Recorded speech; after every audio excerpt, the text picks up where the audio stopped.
All right. The Lord has been good to us since we last met. We have not heard of any bad news. Thank God for His keeping. Ya, Tuhan itu sangat baik bagi kita dari minggu lalu dan tidak ada kabar buruk selama seminggu ini. Jadi kita patut bersyukur untuk itu. So let us have a word of prayer as we proceed. Oke, mari kita berdoa sebelum kita mulai. Loving Father and dear God, again we bow in your presence this day. Thank you for your goodness and your mercies towards us. Thank you for your protection and watch care. Thank you for all your provisions and your blessings in our lives. Thank you for bringing us together on this medium. Despite of being in different parts of the world, we can be gathered together as brothers and sisters, as though we are all in one place. Thank you for modern technology. You promise to increase knowledge, and we're experiencing it in our day. We pray as we sit at your feet that you will please grant us your Holy Spirit in a special way, but whatever we'll say and do will bring honor and glory to your name. We give you praise, we give you thanks. Bless all the brethren on the line and those that are coming, and even those who cannot make it. Be with us all, we pray. In Jesus' name, amen. Amen, amen. As I said, it's a joy and a privilege to fellowship with the brethren, to share these moments together. Adalah sangat istimewa untuk dapat berkumpul dengan saudara-saudara untuk bersama-sama berbagi pelajaran. Amen. Amen.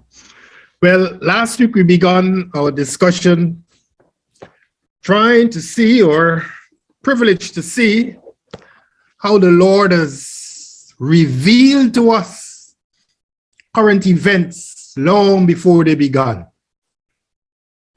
Ya, minggu lalu kita sudah punya kesempatan bagaimana Tuhan itu menunjukkan kepada kita situasi terkini sudah dinubuatkan jauh-jauh hari sebelumnya. We have two nations that are presently in serious conflict, and the Lord has not left us ignorant about it. Ada dua negara sekarang yang dalam konflik yang besar, tapi Tuhan tidak membiarkan kita bodoh terhadap hal-hal itu. When Israel and Palestine are battling there in the Middle East, the Lord did not leave us ignorant. We have prophecies which are showing us that these nations are going to be embroiled in battle. Ketika juga Israel dan Palestina berperang, Tuhan juga tidak membiarkan kita tidak tahu mengenai peristiwa itu. Bagaimana perang ini memang akan mendidih di sana. And so we want to thank the Lord for the prophecies. We want to thank Him for His prophet. Jadi kita harus bersyukur kepada Tuhan untuk nubuatan dan juga untuk nabi-nabinya. And so last week when we began our discussion, we were able to see that inspiration had a lot to say about this particular nation, Russia. Ya, jadi minggu yang lalu kita sudah mempelajari bagaimana Tuhan mengungkapkan mengenai bangsa yang khusus ini, yaitu bangsa Rusia. And the major role that she will be playing in these last days. Dan peran utamanya yang akan dilakukan oleh Rusia di akhir zaman ini. I think we are going to slide 20 this morning, where we are privileged to see that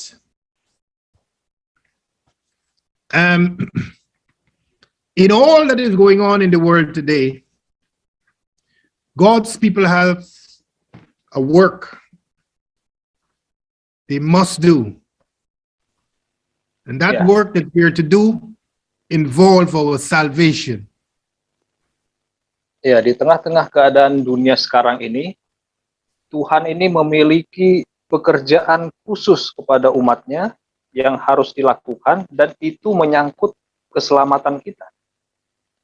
And as we saw at the beginning of our discussion that if we are not doing this work in a time of peace, we will have to do it in difficult times. Ya, sebagaimana diskusi kita minggu lalu, kalau kita tidak menyelesaikan pekerjaan ini pada masa-masa yang damai, maka kita akan melakukannya atau menyelesaikannya di masa-masa yang sulit. Because the kingdom will not come until everyone grass in the field know the message, hear of the message, have a chance to make a decision. Ya, karena kerajaan itu tidak akan datang apabila setiap rumput di padang itu tidak terkena hujan. Tidak punya kesempatan mereka untuk mendengarkan. Tidak punya mereka keputusan untuk melakukannya.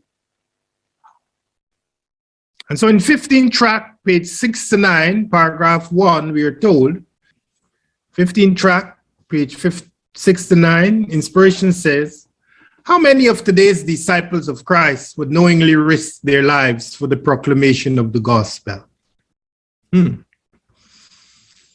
Even in time of peace, most Christians would rather send a missionary to do the work which the Lord calls to be done than to go to do it themselves.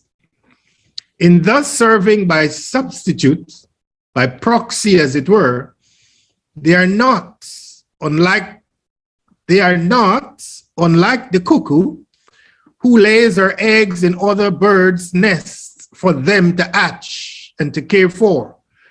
And some, because of their ignorance of Christ's majesty and of his power to protect, and because of their blindness to their duty and to the recompense of reward, are even ashamed openly to confess him in word and in deed.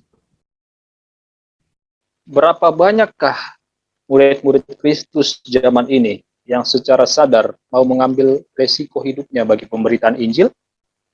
Bahkan dalam masa damai pun, kebanyakan orang-orang Kristen lebih suka mengutus pengabar Injil untuk melaksanakan tugas yang dipanggil Tuhan daripada mereka sendiri pergi melaksanakannya. Cara melayani sedemikian ini, baik oleh memberi kuasa kepada orang lain ataupun karena diganti orang lain untuk melakukannya, membuktikan bahwa mereka itu adalah bagaikan burung elang malam yang bertelur di sarang kepunyaan burung lainnya, lalu membiarkan telur-telurnya itu dierami sampai menetas dan dipelihara oleh burung lain. Bahkan sebagian orang, karena kebodohan mereka terhadap kebesaran Kristus dan terhadap kuasanya untuk melindungi, dan karena kebutaan mereka akan tugas kewajibannya dan terhadap upah penghargaan, maka mereka bahkan secara terang-terangan merasa malu untuk mengakui dia di dalam kata-kata dan dalam perbuatan. These are solemn words, brethren. Ini perkataan yang sangat serius, saudara-saudara. Some of us are of the opinion that as long as I'm returning my tithes, that is it. I don't need to speak the truth to anyone. Let maybe the ministers and the Bible workers and those who are out there, let them do it. Inspiration is saying you're serving God by proxy. Substitute. Jadi ini sangat serius, saudara-saudara. Karena ada beberapa orang di antara kita yang mengatakan, biarlah perpuluhanku itu cukup untuk melakukan pekerjaan Tuhan. Dan biarlah penyampaian kebenaran itu hanya disampaikan oleh pendeta atau Bible worker. Dan inilah yang dikatakan di sini, mereka melayani Tuhan dengan perantara, memberikan kuasa kepada orang lain. An inspiration here likens such behavior as the cocoon who lays their egg in another bird's nest for that bird to take care of their little one. And that should not be human being. Leave that for the birds. Jadi ilham juga di sini mengibaratkan itu seperti seekor burung elang malam, yang dia bertelur di sarang burung yang lainnya, terus ketika telur itu menetas, anak-anaknya itu dipelihara oleh burung yang lain itu. Jadi biarlah ini hanya terjadi kepada burung itu, tapi kita sebagai manusia tidak seperti itu. An inspiration in this statement gives us two reasons why men and women do that. One, because they do not trust God to protect them. And two, they're ashamed to confess Christ before their fellow men. Ya, jadi ada dua alasan kenapa Tuhan melakukan ini, mengatakan ini. Itu adalah karena satu, mereka itu sukar untuk melakukan pekerjaan itu, dan yang kedua, mereka itu memang ingin orang lain yang melakukan pekerjaan itu. And that's why, especially in this day that we're living in, we need to have that faith that if we are called to go upon God's mission, especially in this time where the nations are calling for vaccine, you must have a vaccine to go. Some of us are afraid to take the vaccine to go on God's mission. That should not be. God can protect us with or without the vaccine. Ya, jadi itulah juga kenapa perlunya sekarang ini ada untuk penginjilan, ada orang-orang yang diperbolehkan vaksin. Jadi harus pergi kalau memang itu adalah syaratnya. Tapi juga Tuhan juga akan tetap melindungi sekalipun kita dengan vaksin ataupun tanpa vaksin untuk melakukan penginjilan. And that's why we must thank God for the example of our brother there. We can see God's blessing in his mission for the faith that he exhibits. Ya, makanya itu kita juga patut bersyukur karena pekerjaan yang dilakukannya untuk misi yang di sana itu, bagaimana dia dapat melakukan itu dan bekerja gitu ya. And so as Sister White said in the statement we began with, Council's Christian Service, page 158, we read it before, so we would not go back through it again, but just skimming these few lines, she says, the work which the church has failed to do in a time of peace and prosperity, she will have to do in terrible crisis under most discouraging, forbidden circumstances. She has to do it. There's no getting around it. Ya, jadi kita sudah pernah membaca ini sebelumnya, katanya, makanya di sini satu kalimat saja. Pekerjaan yang gagal dilakukan sidang di masa damai dan kemakmuran harus dia lakukan dalam masa krisis yang mengerikan, di bawah keadaan yang sangat mengecewakan hati dan mengganggu. So these forbidden circumstances, these discouraging circumstances, could they involve the vaccine that we are faced with today? And we don't know what else is coming in the future. Ya, jadi keadaan yang sekarang ini yang sangat sulit atau juga keadaan yang sangat mengecewakan saat ini yang berkaitan dengan vaksin, kita juga tidak akan tahu bagaimana keadaan berikutnya nanti. So the longer we take to do our work, is the more these things are going to come upon the scene to make our work more difficult. Ya, jadi semakin lama kita menunda pekerjaan kita, maka kita akan menemukan bahwasanya pekerjaan kita itu akan semakin sulit. Our salvation depends on our sharing the message. Ya, di sini dikatakan keselamatan kita itu bergantung pada bagaimana kita menyampaikan pekabaran. We are told clearly, therefore, any attitude which disposes one not to make a candid investigation of any message that purports to be additional truth must inevitably bring ruin upon oneself. While on the other hand, he who accepts the truth but fails faithfully to live and to proclaim it thereby brings upon himself ruin also. That against which Ezekiel warns. When a righteous man doeth turn from his righteousness and committed iniquity, and I lay a stumbling block, a message before him, he shall die, because thou hast not given him warning.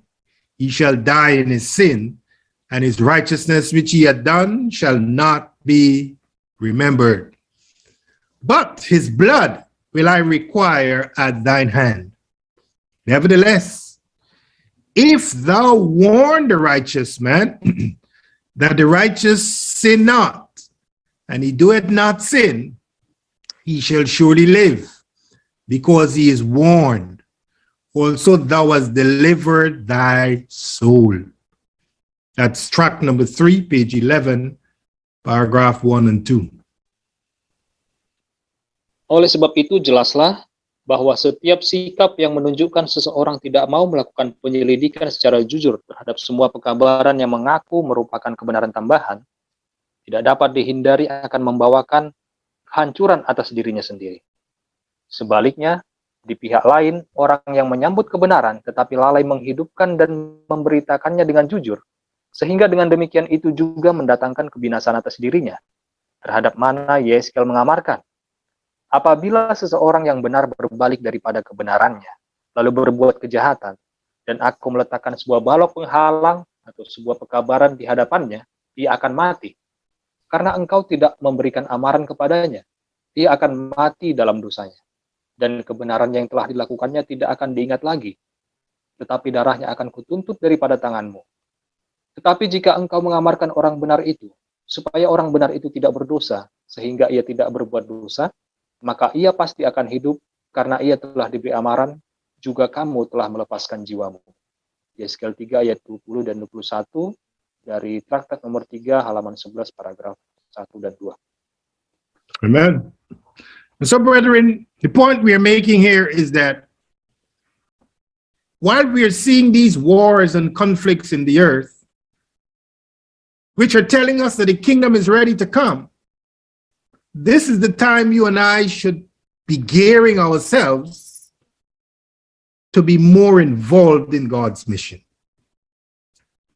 Ya, jadi saudara, poin yang kita dapatkan dari paragraf ini adalah sementara dunia sekarang ini sedang ada dalam pertentangan dan peperangan, kita harusnya mendorong diri kita supaya ikut terlibat menyampaikan, membagi-bagikan pekabaran ini. And yet again, all of us may not be called upon to preach, but at least we should be found involved in something promoting God's kingdom as we observe what is happening in the world. Ya. Memang bukan semua di antara kita akan dipanggil untuk berkhotbah, tapi paling tidak kita ikut terlibat dalam pekerjaan apapun itu untuk mempromosikan atau memajukan kebenaran tentang kerajaan Allah. So, brethren, let's get involved. Jadi saudara-saudara, mari kita ikut terlibat. We are told God will restrain the wicked to get his work done. Nah, dikatakan juga di sini Allah akan mencegah orang jahat untuk melaksanakan pekerjaannya. He will restrain the wicked we're told, and as during the sealing period, the nations are restrained from obstructing the sealing of the righteous. And the 4 angels of Revelation 7:2 are commanded not to hurt the wicked. We see that the 144,000 are sealed in a time of peace. Not though in a time of peace among the nations themselves, but rather in a time during which neither the nations are permitted to persecute the church, those who are being sealed, nor the angel permitted to hurt the wicked. Dan karena selama masa pemeteraian itu, bangsa-bangsa dicegah untuk tidak mengganggu pemeteraian orang-orang benar itu. Dan keempat malaikat, Wahyu 7 ayat 2 itu diperintahkan supaya tidak menyakiti orang-orang jahat. Maka kita saksikan bahwa mereka yang 144.000 itu dimeteraikan di dalam masa damai. Sungguh pun tidak di dalam masa damai di antara bangsa-bangsa itu sendiri, namun di dalam suatu masa dalam mana tak ada bangsa yang dibiarkan menganiaya sidang, atau orang-orang yang dimeteraikan itu. ataupun malaikat yang diizinkan untuk menyakiti orang jahat. And that's track number 9, page 53. It continues to say, what does it look like when these persecutions are removed? The prophet said, this condition, however, being contrary to that which exists in the days of the apostles, when both the Romans and the Jews persecuted the Christians, and when God took the lives of Ananias and Sapphira and brought destruction upon Jerusalem, no one consequently can honestly conclude that the 144,000 were sealed at that time. Dilanjutkan di sini, seperti apakah apabila perlindungan ini disingkirkan? Tetapi keadaan ini adalah bertentangan kepada apa yang terdapat di masa rasul-rasul, pada mana baik orang-orang Romawi maupun orang-orang Yahudi telah menganiaya orang-orang Kristen, dan pada mana Allah sendiri telah menghilangkan nyawa Ananias dan Sapphira, serta membawa kebinasaan atas Yerusalem, sehingga tak seorang pun dengan jujur dapat menyimpulkan bahwa 144.000 orang itu dimeteraikan pada masa itu. So the point we are making, brothers and sisters, is that yes, the nations are warring among themselves, but God is going to restrain them from coming against his people until the 144,000 are sealed. Ya, jadi poinnya saudara-saudara adalah, ya memang saat ini bangsa-bangsa sedang berperang satu sama lain. Tapi Tuhan ini sedang menahan bangsa-bangsa yang berperang itu sampai hamba-hambanya yang 144.000 itu dimeteraikan. We saw what it is like when the Lord removed that restraint, that protection from his people. It's like what happened in the days of the apostles when they were persecuted by the nations, by the Jews and by the Romans, and the angels of God were fighting against the wicked in the church. And the Lord removed Ananias and Sapphira. That is what it will be like after the 144,000 are sealed. Ya, dan kita tahu bagaimana kalau peperangan itu akan dilepaskan oleh Allah, itu sama kejadiannya sama kepada orang-orang Kristen mula-mula. Mereka itu rasul-rasul, mereka dianiaya, ya, baik itu oleh orang-orang Yahudi maupun orang-orang Kristen. Tapi pada saat yang sama juga malaikat Allah juga punya kuasa untuk mencabut nyawa orang jahat. Itu adalah sama seperti Ananias dan Sapphira. Jadi ketika 144.000 itu dimeteraikan, barulah keadaan ini akan terjadi lagi. But God, knowing what is coming, before it comes, he seals the 144,000. That when it comes this time, it will not affect his ministry. The 144,000. Ya, tapi Tuhan tahu bahwasanya ini akan terjadi, makanya Tuhan itu terlebih dahulu memeteraikan yang 144.000 itu. Sehingga ketika perang-perang ini akan dilepaskan, maka itu tidak akan berdampak apapun kepada umatnya di dalam pengikutanan. So we have nothing to fear. All we need to do is go forward with our mission. The Lord will protect us now, and he will protect us when we are sealed.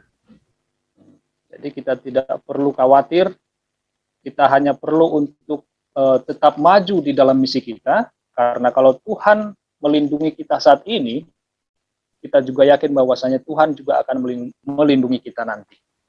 And so now, as we turn our attention back to this war, after seeing what we should be doing during the war, the question is, what are the nations seeing in God's enemy?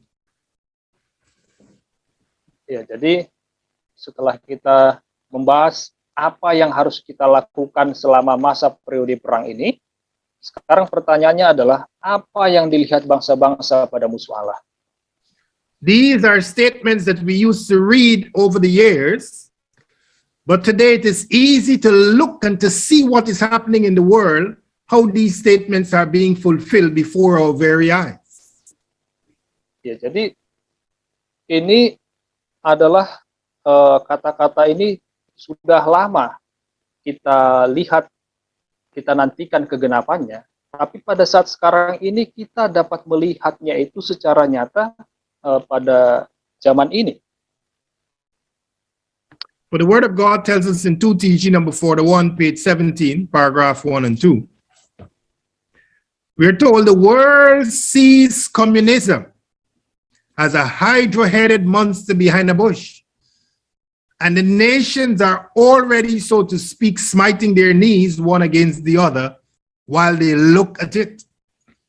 Their safety, however, does not depend on fear and armament, nor on the man we elect for president, but on God, on him who holds the earth in space and who still rules in the affairs of mankind. From the dawn of history till today, the great nations that have fallen fell when they were best armed and most independent of God. This should be a great lesson to all, but who realized it? God, therefore, for the sake of his own, will put in the hearts of the communists or communist-like powers the 10 horns of the scarlet-colored beast who hate the woman, hate religion, as does communism, to give their kingdom unto the beast until the words of God shall be fulfilled.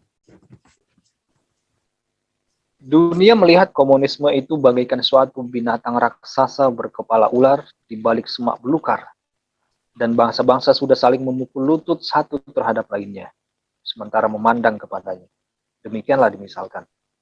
Tetapi keselamatan mereka itu bukanlah bergantung pada takut dan mempersenjatai diri, ataupun kepada orang yang kita pilih menjadi presiden, melainkan kepada Allah, yaitu kepada Dia yang memegang bumi di dalam angkasa, dan Dia yang masih mengatur segala persoalan manusia. Semenjak dari permulaan sejarah yang lalu sampai kepada hari ini, bangsa-bangsa besar telah jatuh. Mereka jatuh pada waktu mereka dipersenjatai dengan baik dan pada waktu mereka sama sekali lepas dari Allah. Ini hendaklah menjadi pelajaran penting bagi semua orang. Tetapi siapakah yang mau menyadarinya? Oleh sebab itu, Allah demi untuk kepentingannya sendiri akan menggerakkan hati orang-orang komunis ataupun penguasa-penguasa sejenis komunis lainnya, 10 tanduk dari binatang merah kirmizi yang membenci perempuan, membenci agama seperti yang dianut oleh paham komunisme, untuk memberikan kerajaan mereka kepada binatang itu sampai kelak semua firman Allah digenapi. So some people may want to say, oh, Russia is not a communist nation. But according to inspiration, inspiration refers to her as just that.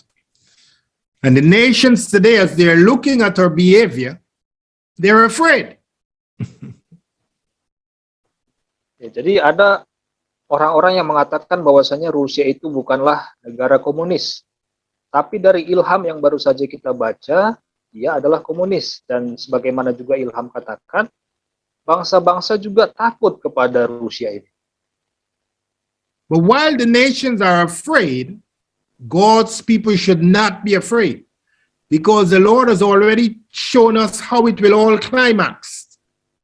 So we have nothing to fear. We cannot be afraid like the leaders of the earth and the citizens of theirs. Ya, jadi saat ini bangsa-bangsa itu takut kepada komunis ini, tapi kita nggak perlu takut karena kepada kita sudah ditunjukkan bagaimana itu sampai kepada akhirnya nanti. Jadi kita sebagai umat Tuhan kita tidak perlu takut, sama seperti yang sekarang ini pemimpin-pemimpin dunia dan bangsa-bangsa lainnya takut kepada komunisme ini.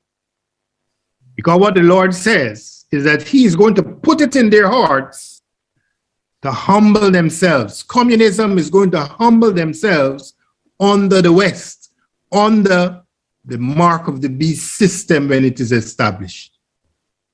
Ya, karena apa dikatakan ilham di sini, Tuhan sendiri yang akan menggerakkan hati komunis ini untuk menjadi rendah, menundukkan hatinya, ya, sehingga penguasa-penguasa komunis ini akan tunduk kepada Barat, gitu, kepada binatang bertanduk dua itu nantinya. And so the statement continues, it says, now the statement to give their kingdom implies that they have a kingdom to give. In verse 12, however, we are told that they have received no kingdom as yet, but received power as king 1 hour with the beast. And that's Revelation 17, verse 12. When both statements are put together, then the statements say that communism could have a kingdom, could rule the world, but God had put it in their hearts to fulfill his will and to give their kingdom unto the beast until the words of God shall be fulfilled. They therefore only receive power as kings 1 hour with the beast, after which they destroy the woman, the church and state system, and take the kingdom to themselves. Sekarang sebutan yang berbunyi memberikan kerajaan mereka mengandung arti bahwa mereka mempunyai sebuah kerajaan untuk diberikan. Tetapi di dalam ayat 12 kita diberitahu bahwa mereka belum memiliki kerajaan, tetapi mereka memperoleh kuasa sebagai raja-raja 1 jam lamanya bersama-sama dengan binatang itu. Apabila kedua sebutan itu digabung bersama-sama, maka kedua sebutan itu mengatakan bahwa komunisme dapat memiliki sebuah kerajaan, dapat memerintah dunia. Tetapi Allah telah menggerakkan hati mereka untuk menggenapi kehendaknya dan untuk bersepakat dan memberikan kerajaan mereka kepada binatang itu, sampai kelak semua firman Allah akan digenapi. Oleh sebab itu, mereka hanya memperoleh kuasa sebagai raja-raja 1 jam lamanya, bersama-sama dengan binatang itu, sesudah mana mereka akan membinasakan perempuan itu, yaitu sistem gereja dan negara itu, lalu merebut kerajaan itu bagi dirinya sendiri. Wahyu 17:17. You could imagine if President Putin or even President Biden could have been given such information as to exactly how this world is going to climax or where it is headed. Jadi kita bisa bayangkan bagaimana kalau informasi ini diketahui oleh Presiden Putin ataupun oleh Presiden Joe Biden, bagaimana kejadian ini akan sampai kepada puncaknya nanti. We are able to see that, yes, communism could rule the world. Ya, kepada kita ditunjukkan sehingga kita mampu untuk melihat bahwasanya nanti komunisme itu dapat memimpin dunia. But Menguasai God will not permit them, because the loud cry of the 3 angels' message has to be preached. And people within their nations need to hear the gospel. Ya, tapi Allah tidak akan membiarkan itu, karena seruan keras itu nanti akan disampaikan dan itu juga akan didengarkan oleh bangsa mereka itu juga. And so though they will be winning battles and showing their might that they could rule, when the gospel begin to go in the loud cry, they will submit to the mark of the beast system. Ya. Jadi sekalipun mereka itu sekarang tampaknya menang dalam perang dengan kekuatan mereka, tapi ketika pekabaran seruan keras itu nanti datang, mereka itu akan tunduk kepada sistem binatang itu. And in that religious atmosphere, even though it will be a false religion, but in that religious atmosphere that they all will unite with each other under, it will be easy for the Lord to get the gospel into their nations, to gather out his people from among them. Ya, dan ketika nanti sistem agama palsu itu sistem gereja yang palsu itu akan berkuasa, akan sangat mudah nanti Tuhan mengumpulkan umat-umatnya untuk menarik mereka dari bangsa-bangsa itu. So let us take these last two slides as we close. 2TG 41, page 18, paragraph 1 and 2 tells us, just how this is to come about, I do not know. But I do know that the greatest of all wars is to be fought about the Holy Land. Behold, said the Lord, the day of the Lord cometh, and thy spoil shall be divided in the midst of thee. For I will gather all nations against Jerusalem to battle. And the city shall be taken, and the houses rifled, and the women ravished. And half of the city shall go forth into captivity, and the residue of the people shall not be cut off from the city. This prophetic statement God had put in their hearts to agree and give their kingdom unto the beast proves true what I tried to say a while ago, that when any nation become great and on its own without God build a gigantic war machine for defense and aggression, then it was that that nation came to naught. The tranquility and prosperity of any nation and people therefore depends on their stand with God, not on their military strength. Amen. Amin. Tetapi bagaimana ini akan jadi, saya tidak tahu. Namun saya yakin bahwa perang yang terbesar dari semua peperangan yang pernah ada akan terjadi kira-kira di Tanah Suci. Tengoklah, demikianlah firman Tuhan. Hari Tuhan itu datang, maka harta rampasanmu akan dibagi-bagi di tengah-tengahmu. Karena aku akan menghimpunkan segala bangsa untuk berperang melawan Yerusalem. Maka kota itu akan direbut, dan segala rumah akan dirampok, dan wanita-wanita akan digagahi. Maka setengah dari kota itu akan masuk tawanan, dan sisa dari orang banyak itu tidak akan ditumpas dari kota itu. Zakaria 14 ayat 1 dan 2. Kata-kata nubuatan ini, Allah masukkan ke dalam hati mereka, supaya bersepakat, dan memberikan kerajaan mereka kepada binatang itu. Membuktikan dengan tepat apa yang saya coba katakan beberapa saat yang lalu, bahwa apabila sesuatu bangsa menjadi besar oleh kekuatannya sendiri, tanpa mengikut sertakan Allah, membangun sebuah mesin perang raksasa bagi pertahanan dan melakukan agresi, maka bangsa itu akan menjadi sia-sia. Oleh sebab itu, ketentraman dan kemakmuran dari setiap bangsa dan umat bergantung kepada pendirian mereka terhadap Allah, bukan pada kekuatan militer mereka. Amen. So, brethren, it is not what Russia can do or China can do.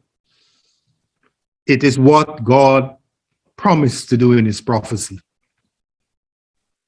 Jadi saudara-saudara, bukanlah karena apa yang Rusia mampu lakukan atau apa yang Cina mampu lakukan, tapi adalah berdasarkan janji Allah.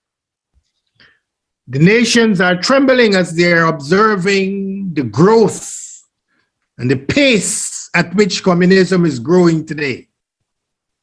Ya, bangsa-bangsa ini sekarang guncang melihat perkembangan komunisme saat ini. And they are developing their military might to withstand it.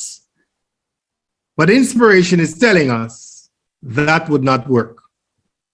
Ya, sehingga bangsa-bangsa itu juga sedang membangun kekuatan militer mereka, tapi apa yang Ilham katakan bahwasanya itu semua menjadi sia-sia. Communism will have the upper hand over the nations today. Ya, bahwasanya bangsa komunisme itu akan menjadi lebih tinggi dari bangsa-bangsa sekarang ini, lebih kuat maksudnya.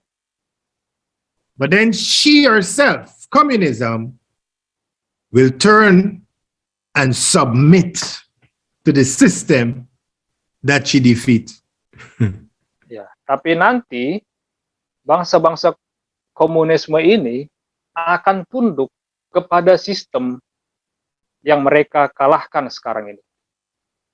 It will be a miracle to see how that will work.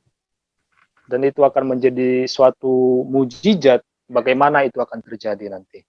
And it's not impossible because that was similar to what the Soviet Union did when President Reagan went there and got them to tear down the wall, so to speak. Dan itu bukan tidak mungkin terjadi karena itu juga yang terjadi pada zaman Uni Soviet dahulu. Bagaimana Presiden Reagan pada saat itu harus tunduk kepada sistem yang mereka lawan itu. So though they were enemies, yet they were able to cooperate at that moment. Ya, jadi sekalipun pada masa itu mereka adalah musuh, tapi mereka juga dapat bekerja sama. During the mark of the beast, it will happen on a larger scale. And so, brethren, the prophecies are right. Jadi pada saat nanti sistem patung binatang itu diperlakukan, ini akan berlaku lebih luas lagi. Jadi benar-benar saudara, bagaimana nubuatan ini meramalkan itu. So let us keep observing what is happening with the understanding as to how it will climax, because though it is being fought in Europe right now, the main place where that war has to turn to is Jerusalem. When it gets there, it is time for the Lord to cleanse his land, for his people to occupy it. Ya, jadi saudara-saudara, marilah sekarang kita mengamat-amati kejadian yang sedang berlangsung saat ini. Karena sekalipun sekarang ini perang itu terjadi di Eropa, tapi itu nanti akan membawa perang itu ke Timur Tengah.